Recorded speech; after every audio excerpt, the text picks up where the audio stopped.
David Johnson had been living in Pine Valley community for almost 9 years. He was the kind of neighbor everyone liked to have. He always kept his lawn neat, painted his fence every 2 years, and never played music too loud. His house at 421 Maple Street was one of the nicest on the block. That Saturday morning started like any other weekend. David woke up early, made his coffee, and looked out at the big moving truck parked in his driveway. Today was the day he would leave Pine Valley forever. His company had offered him a promotion that meant moving to Portland. After thinking about it for months, he finally said yes.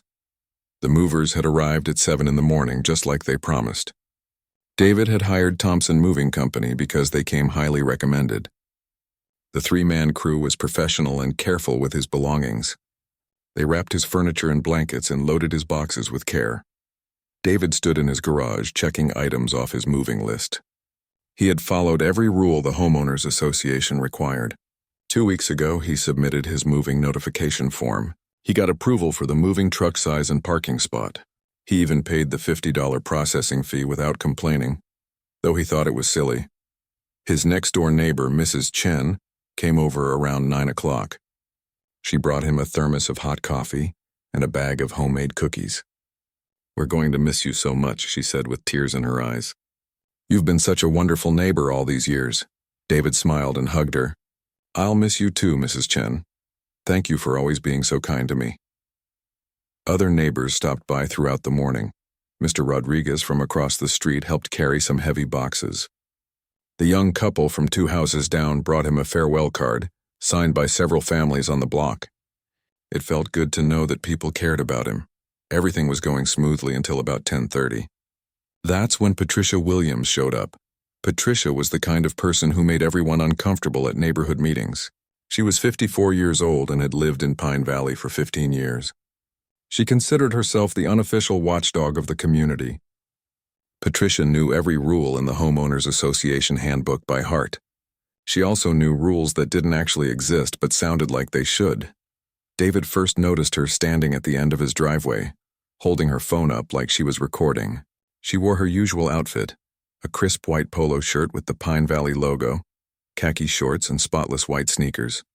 Her gray hair was pulled back in a tight ponytail, and she had that look on her face that meant trouble. "Excuse me," Patricia called out loudly. "Excuse me, sir?" David was helping the movers carry his couch to the truck. He set it down carefully and walked over to her. "Good morning, Patricia. How can I help you?" "I need to see your moving permits," she said, still holding up her phone. "And I need to see them right now." David felt confused. "My permits?" "I submitted all the paperwork to the HOA office 2 weeks ago. Everything was approved." "That's not what I'm talking about," Patricia snapped. "I'm talking about the city permits. The truck permits. The street usage permits. You can't just park a commercial vehicle on a residential street without proper documentation." The moving crew stopped working and looked over at them. David felt embarrassed but tried to stay calm. "Patricia, I followed all the rules.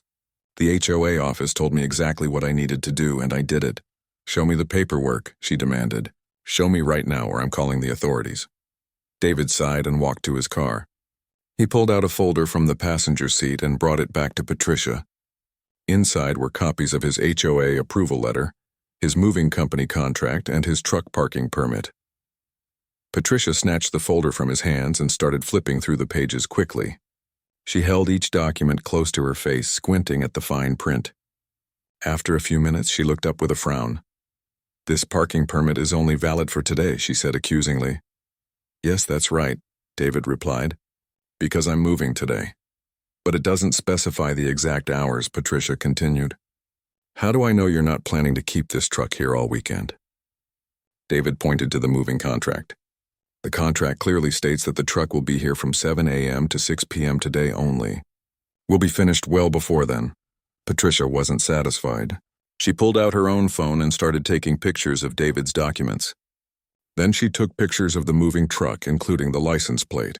She even took pictures of David and the moving crew. "What are you doing?" David asked. "Documenting everything," Patricia replied. "Something doesn't feel right about this whole situation." "What do you mean?" David was getting frustrated now. "I mean, I've been watching this neighborhood for 15 years, Patricia said. "I know who belongs here and who doesn't. I know what normal moving procedures look like, and this isn't it. David felt his stomach drop.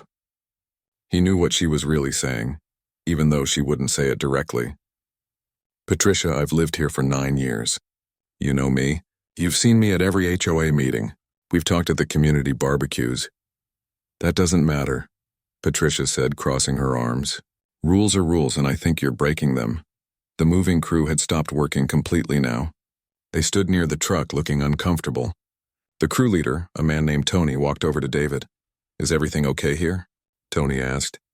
We really need to keep moving if we're going to stay on schedule. Everything is fine, David said quickly. We can keep working. No, everything is not fine, Patricia interrupted. I need to verify that this man actually has the right to move items out of this house. Tony looked confused. Ma'am, we were hired by Mr. Johnson here. We have all the proper insurance and licensing. This is a legitimate moving job. I don't care what you think, Patricia said rudely. I want to see proof that he actually owns this house. David couldn't believe what he was hearing. Patricia, you know I own this house. You've lived across the street from me for 9 years. I want to see documentation, she insisted. Real documentation, not just some papers you could have printed at home. David went back to his car and got his house deed, his mortgage papers, and his driver's license. He brought them to Patricia, his hands shaking slightly from anger and embarrassment. Patricia spent several minutes examining each document. She held them up to the sunlight as if checking for forgeries. She compared the address on his driver's license to the house number.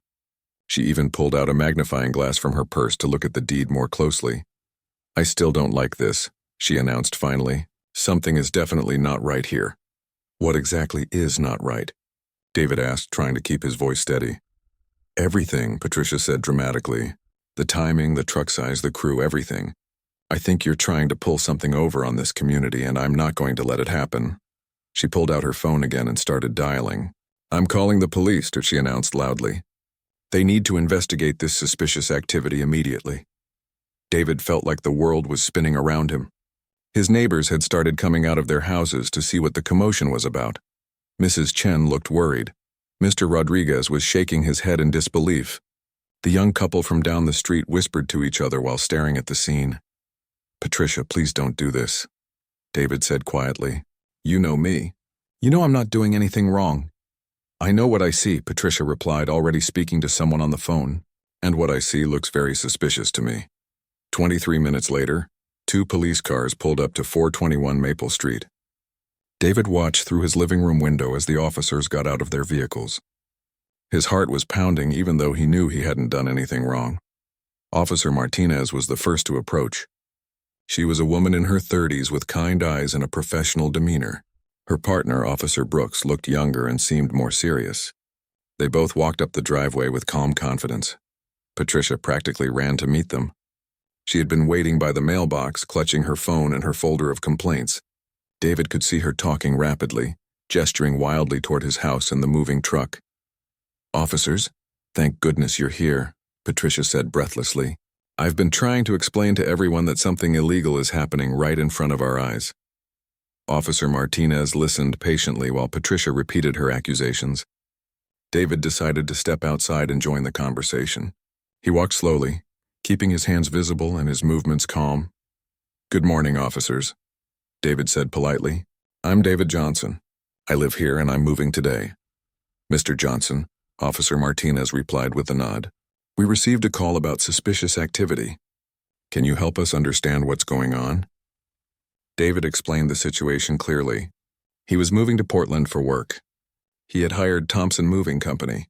He had followed all HOA procedures and gotten proper approvals. He offered to show them all his documentation. I'd like to see your identification and any paperwork you have, Officer Martinez said. David went back into his house and gathered everything. His driver's license, house deed mortgage documents, HOA approval letter, and moving company contract. He brought them outside and handed them to Officer Martinez. While she reviewed the documents, Officer Brooks talked to the moving crew. Tony explained that they were a licensed moving company based in the city. They had been in business for 12 years and had excellent reviews. They showed the officer their commercial vehicle registration and business license. Everything appears to be in order here, Officer Martinez told her partner after a few minutes. All the documentation checks out. Patricia overheard this and became agitated. Wait, she said, stepping closer to the officers. You can't just look at some papers and call it good. What about the truck permit? What about the street usage fees? What about the noise ordinances? Officer Brooks pulled out a small notebook. Ma'am, what exactly are you alleging happened here? I'm alleging that this whole operation is suspicious, Patricia declared. I've been watching this neighborhood for 15 years and I know when something doesn't look right. But what specific law do you think is being broken? Officer Martinez asked patiently. Patricia paused for a moment, clearly flustered. Well, there are procedures that need to be followed. There are rules about commercial vehicles in residential areas. There are regulations about moving operations that I'm sure aren't being followed properly. David felt frustrated listening to this. Officers, I can show you the exact HOA rules I followed. I have emails from the property management company confirming everything was approved correctly. That's not the point, Patricia interrupted. The point is that something feels wrong about this whole situation. Officer Martinez looked at Patricia carefully. Ma'am, feeling like something is wrong isn't the same as actual wrongdoing. We need evidence of actual violations or criminal activity. I'm giving you evidence, Patricia insisted. I'm telling you that this man's behavior is suspicious. What behavior specifically? Officer Brooks asked. Patricia seemed to struggle for words. The way this whole moving process is being handled. It's not normal. I've seen plenty of people move in and out of this neighborhood and this just doesn't look right. Mrs. Chen had been watching from her front porch. She walked over to join the conversation. Officers, I'm David's next-door neighbor. He's been living here for 9 years. He's one of the most respectful neighbors we've ever had. Nobody asked you, Patricia snapped at Mrs. Chen. Actually, neighbor input is helpful, Officer Martinez said. Ma'am, how long have you known Mr. Johnson? 9 years, Mrs. Chen replied. He's always been wonderful. He helps elderly neighbors with yard work. He organizes the annual block party. He even helped organize food donations during the pandemic. Mr. Rodriguez had also walked over from across the street. Officers, I want to support what Mrs. Chen is saying. David is a good man and a good neighbor. This whole situation is ridiculous. Patricia's face was getting red with anger. I don't care what these people say. I care about following proper procedures and protecting our community property values. Ma'am, Officer Brooks said, we've reviewed all the documentation. Everything appears to be legitimate. The moving company is licensed, the homeowner has proper identification and ownership documents, and all HOA requirements have been met. You're not listening to me, Patricia said, her voice getting louder. I'm telling you something is wrong here and you're just going to ignore me because you don't want to do your jobs properly. Officer Martinez's expression became more serious. Ma'am, we take all calls seriously, which is why we're here. But we can't take action without evidence of actual wrongdoing. Fine, Patricia said dramatically. Then I want you to search that truck.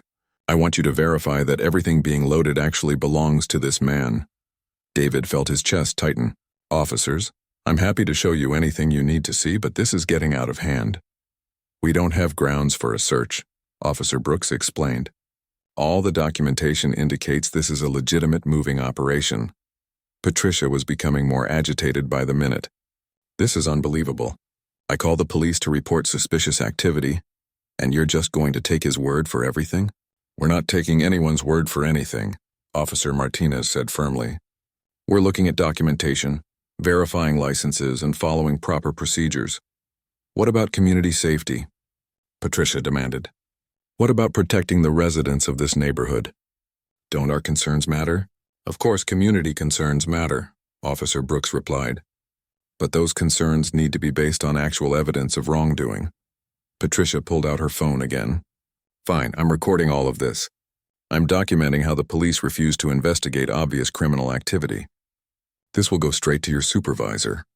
Officer Martinez remained calm. Ma'am, you're welcome to file any complaints through proper channels.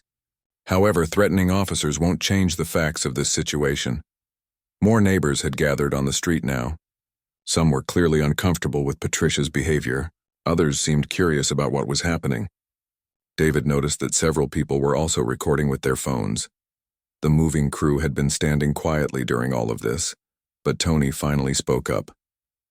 Officers, we really need to get back to work. We have another job scheduled this afternoon and we're running behind schedule. That's fine, Officer Martinez said. You're free to continue your work. No, Patricia shouted. You can't just let them continue without doing a proper investigation. Ma'am, Officer Brooks said, his patience clearly wearing thin. What exactly would you like us to investigate? We've verified the homeowner's identity, the moving company's licenses, and all the required permits. What specific crime do you think has been committed? Patricia paused, looking around at all the faces watching her. I think this man is stealing from that house, she said finally.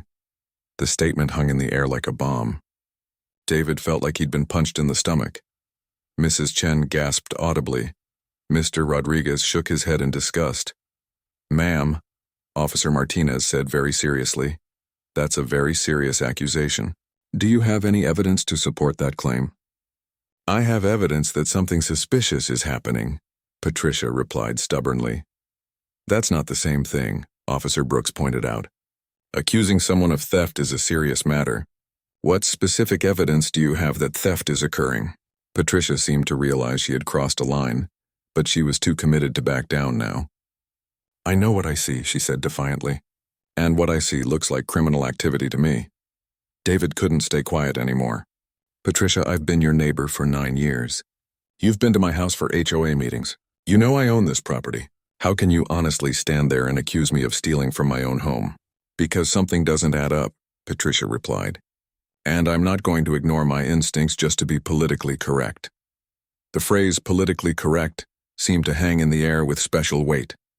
Several neighbors exchanged meaningful glances. David felt his face burn with humiliation and anger. Officer Martinez stepped closer to Patricia. Ma'am, I need to ask you directly. Are you filing a formal complaint alleging theft? Patricia hesitated. She looked around at all the watching faces, realizing that everyone was waiting for her answer. I'm saying that I want this situation properly investigated before these people are allowed to drive away with whatever they've loaded in that truck. Based on what evidence? Officer Brooks pressed. Based on my judgment as a longtime resident of this community, Patricia said, lifting her chin defiantly. The officers exchanged a look. David could tell they were losing patience with the situation, but they were trying to remain professional. Just as Officer Martinez was about to respond to Patricia, another police car pulled up to the scene. This one was different from the others. It was an unmarked sedan with government plates. David watched as a tall man in plain clothes got out of the driver's seat. The man was in his late 20s, wearing a crisp white dress shirt, dark slacks, and a tie. Most importantly, he had a detective's badge clipped to his belt and a service weapon holstered at his side. He surveyed the scene with professional eyes, taking in the moving truck, the gathered neighbors, and the obvious tension in the air. Patricia immediately perked up when she saw him. She assumed that her complaints had finally gotten the attention they deserved. Someone with real authority had arrived to handle this situation properly.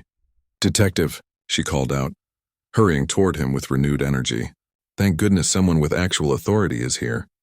These officers refused to take my complaint seriously. Detective Michael Johnson walked toward the group with measured steps. He was David's son, though he had gotten off work early to help with the final stages of the move. Michael had been planning to change into casual clothes and help load the last few heavy items. But when he heard the police radio chatter about a disturbance at his father's address, he decided to stop by in his official capacity. Michael looked at his father and saw the stress and embarrassment in his eyes. David gave him a subtle shake of the head, a silent signal that meant, "Don't reveal who you are yet." Michael understood immediately. His father wanted to see how this would play out naturally. "Good afternoon," Detective Johnson said to the officers. "I heard there was a situation here that might need some additional attention." Officer Martinez briefed him quickly on what had happened. A resident had called in suspicious activity. The homeowner had provided all proper documentation. The moving company was fully licensed. No evidence of wrongdoing had been found, but the complainant was insisting that something criminal was taking place. "I see," Michael said, pulling out his own notepad. "And what exactly is the nature of the suspected criminal activity?" Patricia jumped in before anyone else could speak. "Detective, I've been telling these officers that something is very wrong with this moving operation. This man claims to live here, but something about his whole story doesn't add up. What specifically doesn't add up? Michael asked, genuinely curious to hear her reasoning. Everything, Patricia said dramatically. The timing, the way he's handling the move, the size of the truck. I've been watching this neighborhood for 15 years and I know when something isn't right. Michael nodded thoughtfully. 15 years is a long time. You must know most of the residents pretty well. Exactly, Patricia said, pleased that someone was finally listening to her. I know who belongs here and who doesn't. I know what normal procedures look like, and this whole situation is highly irregular. Can you be more specific about what makes it irregular? Michael pressed. Patricia launched into her complaints again. The truck was too big. The crew didn't look professional enough. The homeowner was being evasive about his documentation. The whole operation seemed rushed and suspicious. Michael listened patiently, occasionally asking follow-up questions. Have you personally witnessed any illegal activity taking place? I've witnessed highly suspicious behavior, Patricia replied. This man is clearly trying to hide something. What do you think he's hiding? Michael asked. I think he's stealing from that house, Patricia said boldly. I think this whole moving story is a cover-up for theft. David felt his heart sink. Even though he knew his son would handle this professionally, hearing that accusation again was painful. Several neighbors shifted uncomfortably, clearly disturbed by Patricia's claims. Michael turned to David. Sir, I understand you're the homeowner here. Can you provide some identification and documentation of your ownership? Of course, David replied, gathering his papers once again. He handed over his driver's license, house deed, and moving permits. Michael examined each document carefully, though he obviously already knew they were legitimate. How long have you lived at this address, Mr. Johnson? 9 years, David answered. And you're moving because? I got a promotion at work that requires relocating to Portland, David explained. Michael nodded and looked at the moving crew. Gentlemen, can I see your business license and vehicle registration? Tony provided all the requested documents. Michael reviewed them thoroughly, asking questions about their insurance coverage and safety procedures. Everything was completely in order. Mrs. Michael turned back to Patricia. Williams. Patricia Williams, she said proudly. Mrs. Williams, you mentioned you've been watching this neighborhood for 15 years. In that time, have you ever seen Mr. Johnson before today? Patricia hesitated. Well, I may have seen him around, but that doesn't mean anything. People can fool you for years before showing their true nature. Several neighbors exchanged incredulous looks. Mrs. Chen actually snorted with disbelief. So, you're saying you've seen him in the neighborhood regularly for multiple years, but you believe he's now stealing from the house where he's been living? Michael asked. I'm saying that something about today's activities is suspicious, Patricia insisted. Michael made some notes in his pad. Mrs. Williams, I need to ask you some important questions. Are you aware that filing false police reports is a criminal offense? I'm not filing a false report, Patricia protested. I'm reporting genuinely suspicious activity. Are you aware that making unfounded accusations against another person can constitute harassment? Michael continued. Patricia's confidence began to waver slightly. I'm not harassing anyone. I'm protecting my community. Are you familiar with the legal definitions of defamation and slander? Michael asked. I know my rights, Patricia said defensively. I have the right to report suspicious activity to the police. You absolutely do, Michael agreed. But you also have the responsibility to ensure your reports are based on actual evidence, not just personal feelings or assumptions. The crowd of neighbors had grown larger. Word was spreading through the community that something dramatic was happening on Maple Street. People were coming out of their houses to see what all the commotion was about.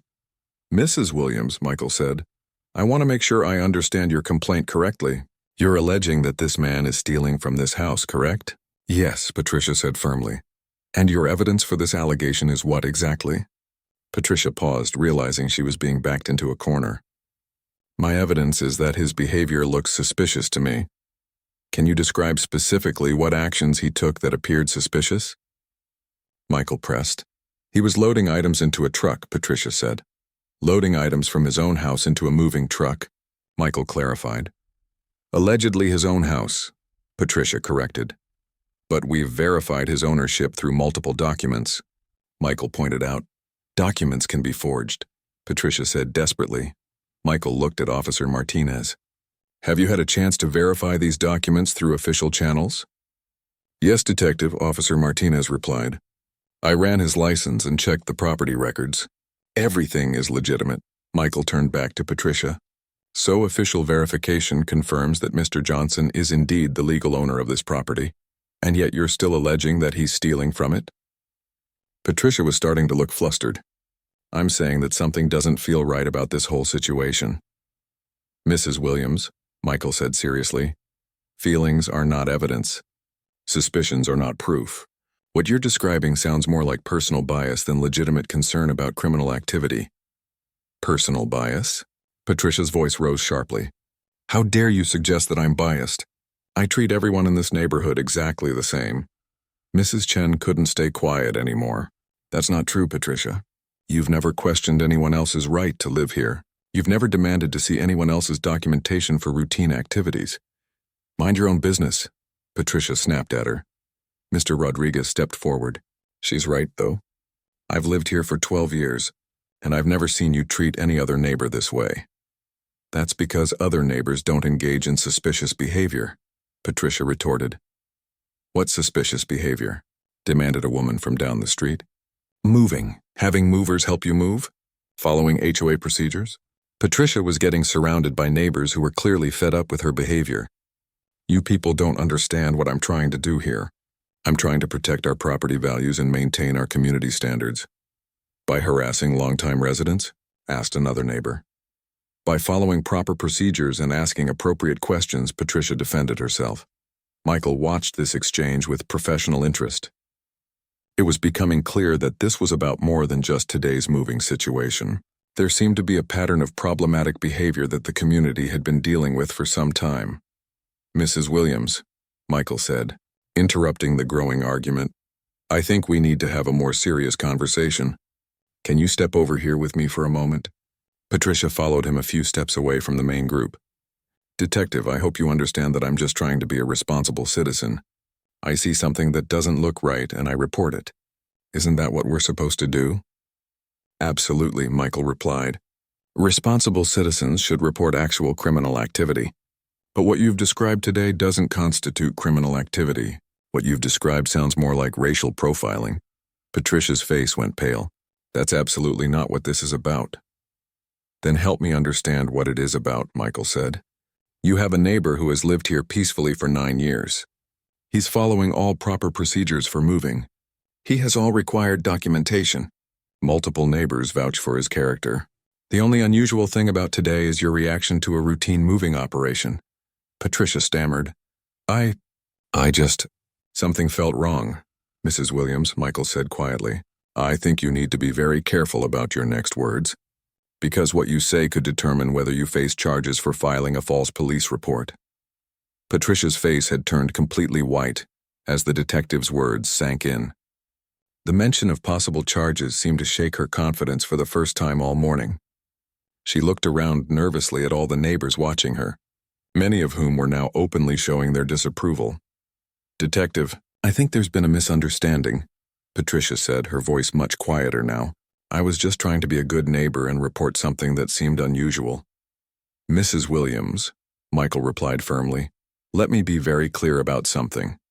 Making false accusations against another person, especially when those accusations involve criminal activity, is a serious matter. It's not just about being a good neighbor. It's about following the law. Patricia tried to backtrack.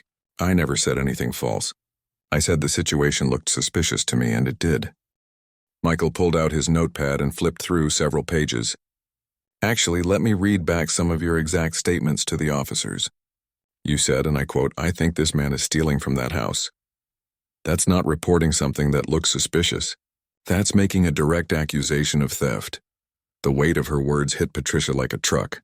She had been so caught up in the moment, so determined to prove she was right that she hadn't considered the legal implications of her accusations. I was just expressing my concerns, she stammered. Mrs. Williams, Michael continued, you also told the officers that you wanted them to search the moving truck because you believed stolen items were being transported. Is that correct? Well, yes, but... And you insisted that Mr. Johnson was lying about owning this property. despite him providing legal documentation proving his ownership. Is that also correct? Patricia was starting to realize how serious this situation had become. Detective, I was just trying to protect the neighborhood.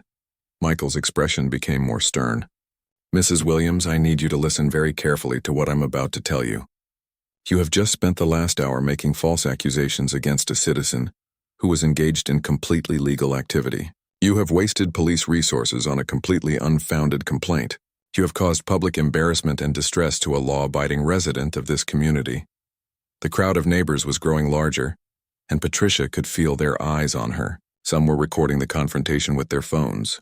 She was beginning to understand that this wasn't going to end the way she had expected.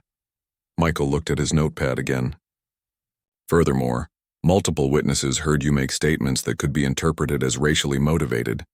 You claim to know who belongs here and who doesn't, based on nothing more than your personal observations. That's not what I meant. Patricia protested weakly. Then what did you mean? Michael asked directly. Patricia struggled to find words. She knew that anything she said now could make things worse for her, but she also felt compelled to defend herself. I meant that I know what normal neighborhood activity looks like. And what made today's activity abnormal? Michael pressed. Patricia couldn't answer that question honestly without revealing her true motivations, and she was beginning to realize that those motivations weren't going to sound good when spoken aloud in front of all these witnesses. Michael turned to address David directly. Mr. Johnson, I want to formally apologize on behalf of the police department for the harassment you've experienced today. You have been cooperative, professional, and patient throughout this entire ordeal. David nodded gratefully. Thank you, Detective. I appreciate your professionalism in handling this situation. Mr. Johnson, Michael continued, I also want you to know that you have every right to file complaints about this incident. Mrs. Williams' behavior today may constitute harassment, and you have multiple witnesses to support any formal complaint you might choose to file. Patricia's eyes widened in panic. The idea that she might be the one facing legal consequences had never occurred to her. Detective, surely we can resolve this without involving more legal proceedings. I was just being cautious. Michael turned back to her. Mrs. Williams, being cautious, would have been observing the situation and calling police if you actually witnessed criminal activity. What you did was assume criminal activity based on no evidence, make false accusations, and then demand that police take action based on those false accusations. Officer Martinez stepped forward. Detective, we've been here for over an hour now. Mrs. Williams has repeatedly insisted that we investigate criminal activity that clearly doesn't exist. She's shown no willingness to accept the evidence we've presented. Michael nodded. I've been observing Mrs. Williams' behavior, and I have to agree. This goes beyond simple misunderstanding or excessive caution. Patricia realized she was in real trouble now. Detective, please. I made a mistake. I can admit that now. Can't we just call this a misunderstanding and move on? Mrs. Williams, Michael said seriously. The time for calling this a misunderstanding was about an hour ago, when the first officer showed you Mr. Johnson's legitimate documentation. Instead, you doubled down on your accusations and continued to insist that criminal activity was taking place. He looked around at all the assembled neighbors. I also want to address something for everyone present. False police reports are not just inconvenient, they're dangerous. They waste valuable police resources that could be needed for real emergencies. They damage community trust, and they can destroy innocent people's reputations and peace of mind. Mrs. Chen spoke up from the crowd. Detective David is one of the most respected residents in this neighborhood. Patricia's behavior today has been completely out of line. I agree, said Mr. Rodriguez. We've all been dealing with Patricia's harassment for years. She's made multiple residents uncomfortable with her aggressive enforcement of rules that don't even exist. Michael looked interested in this information. Has Mrs. Williams engaged in this type of behavior before? Several neighbors began speaking at once, sharing stories of Patricia's previous confrontations with residents. She had questioned people about their guest parking, demanded to see permits for minor home improvements, and generally made herself the unofficial and unwelcome enforcer of neighborhood rules. This is different, though, said a woman from down the street. This is the first time she's actually called the police with false accusations. Michael made notes as he listened to the neighbors' accounts. It was becoming clear that today's incident was part of a pattern of problematic behavior, not an isolated misunderstanding. Patricia was becoming more desperate as she listened to her neighbors speak against her. "You're all blowing this out of proportion. I was just trying to maintain community standards." "Mrs. Williams," Michael said, cutting her off. "I've heard enough. Based on the evidence and witness statements, I'm placing you under arrest for filing a false police report." The words hit Patricia like a physical blow. Her legs seemed to give out from under her and she staggered backward. "Under arrest? But I didn't. I was just—" "You have the right to remain silent," Michael began, pulling out his handcuffs. "Anything you say can and will be used against you in a court of law." Patricia's face went completely white. The reality of the situation was finally sinking in. She was actually being arrested, in front of all her neighbors, for something she had thought was her civic duty. "You have the right to an attorney," Michael continued. "If you cannot afford an attorney, one will be provided for you." As he spoke these familiar words, Patricia's shock seemed to overwhelm her completely. The stress of the situation, combined with the humiliation of being arrested in front of the entire neighborhood, proved too much for her to handle. Her knees buckled, and she collapsed onto the sidewalk in a dead faint. The crowd gasped as Patricia hit the ground. Mrs. Chen immediately called 911 for an ambulance, while several other neighbors rushed forward to help. Michael quickly checked her pulse and breathing, confirming that she had simply fainted from shock and stress. "She's okay," he announced to the worried crowd. "Just unconscious. The paramedics will check her out when they arrive." David looked down at Patricia's unconscious form and felt a mixture of relief and sadness. Relief that his ordeal was finally over, and sadness that it had come to this. He had never wanted anyone to get hurt, even someone who had caused him so much trouble. The ambulance arrived within 10 minutes, and the paramedics quickly determined that Patricia was stable, but would need to be checked at the hospital as a precaution. As they loaded her onto a stretcher, she began to regain consciousness, looking around in confusion at all the faces staring down at her. Michael rode with her to the hospital to complete the arrest procedures, while Officers Martinez and Brooks finished up their reports at the scene. The moving crew, who had been waiting patiently through all of this drama, were finally able to finish loading David's belongings. As the police cars and ambulance drove away, the neighbors slowly began to disperse. Many stopped to apologize to David for not speaking up sooner against Patricia's behavior. Others offered to help with the final stages of his move. David stood in his driveway looking at his nearly empty house and tried to process everything that had just happened. What should have been a simple moving day had turned into one of the most stressful and embarrassing experiences of his life. But it had also shown him how much his neighbors truly cared about him. 3 hours later, the moving truck was finally loaded and ready to go. What should have been a 4-hour job had stretched into most of the day because of Patricia's interference. Tony and his crew had been incredibly patient throughout the entire ordeal, and David made sure to tip them extra for their professionalism. As the truck pulled away from 421 Maple Street, David felt a complex mix of emotions. He was relieved to finally be moving forward with his new life, but he was also deeply shaken by what had happened. The fact that someone could make such serious accusations based on nothing more than prejudice was both frightening and heartbreaking.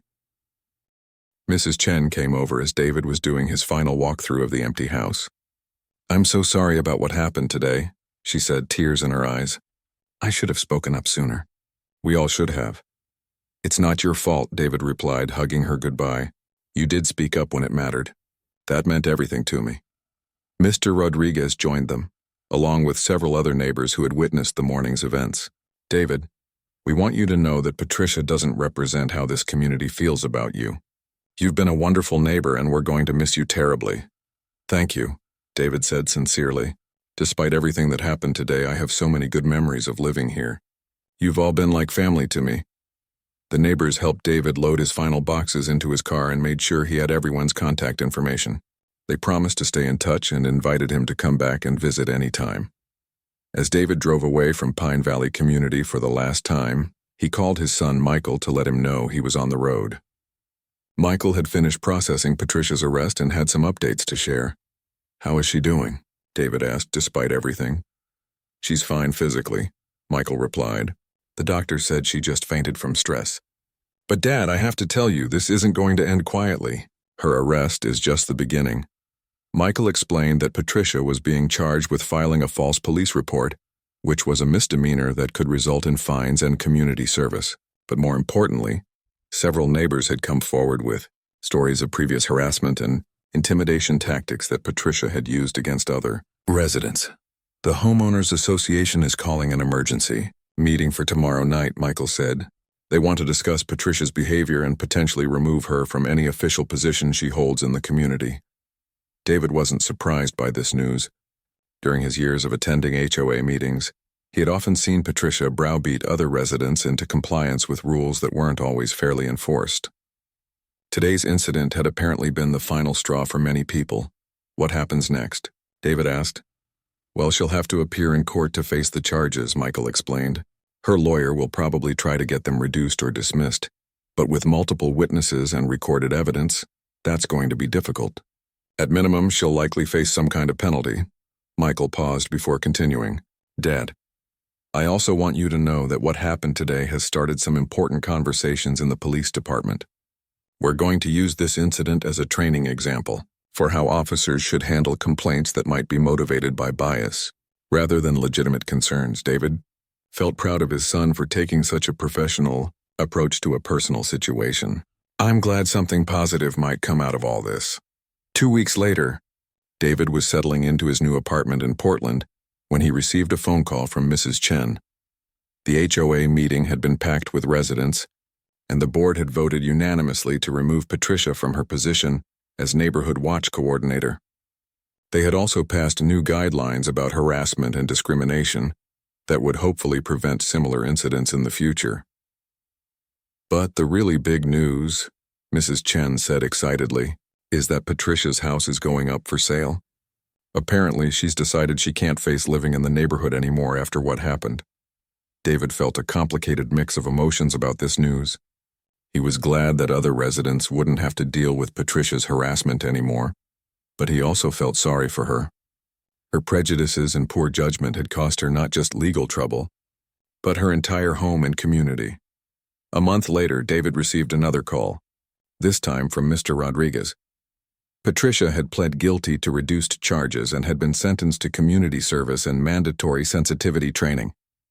As part of her plea agreement, she had also written formal apology letters to David and several other neighbors she had harassed over the years. Do you want me to read you her letter? Mr. Rodriguez asked. Yes, I think I'd like to hear it, David replied. The letter was short but seemed genuine. Patricia acknowledged that her behavior had been wrong and hurtful.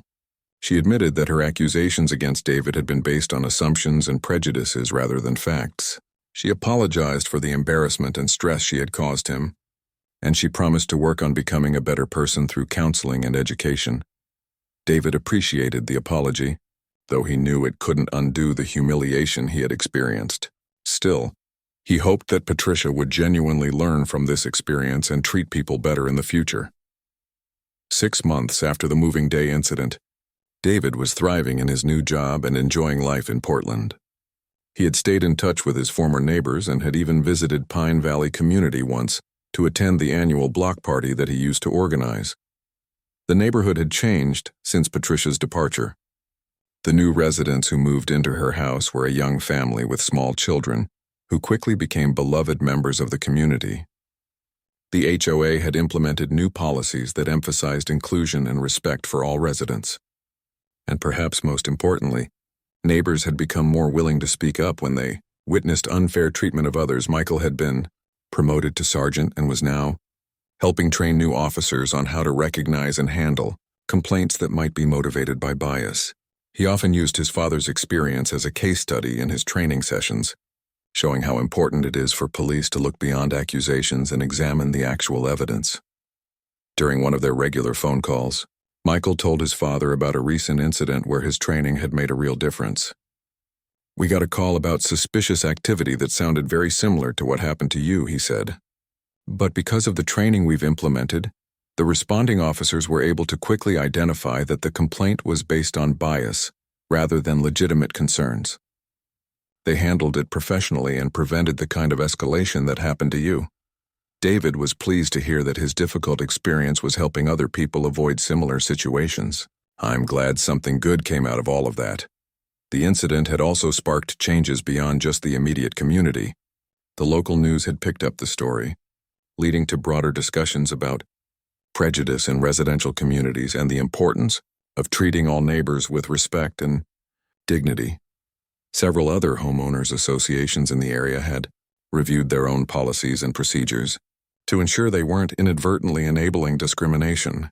Property management companies had implemented new training for their staff about recognizing and addressing bias-motivated complaints. As David reflected on everything that had happened, he realized that while the experience had been painful and humiliating, it had ultimately led to positive changes that would benefit many other people. Patricia's false accusations had backfired completely, resulting not in David's persecution, but in her own downfall and the creation of better protections for residents. In the future, the story became a powerful reminder that prejudice and discrimination ultimately harm the people who practice them more than their intended victims. Patricia had lost her home, her position in the community, and her reputation because she couldn't see past her own biases. Meanwhile, David had not only successfully moved on to a better job and new opportunities, but had also been vindicated by an outpouring of support from his neighbors and the broader community. Most importantly, the incident had strengthened the bonds between the remaining residents of Pine Valley community. They had seen what could happen when prejudice went unchallenged, and they had committed to being more vigilant about protecting each other from discrimination in the future. The story ended not with revenge or continued conflict, but with growth, learning, and positive change that would benefit everyone involved. David had moved on to a better life. Patricia had hopefully learned to be a better person, and the community had become stronger and more inclusive than ever before. In the end, what started as one woman's prejudiced assumptions had become a catalyst for meaningful progress in how people treat their neighbors and how communities can work together to ensure everyone feels welcome and respected.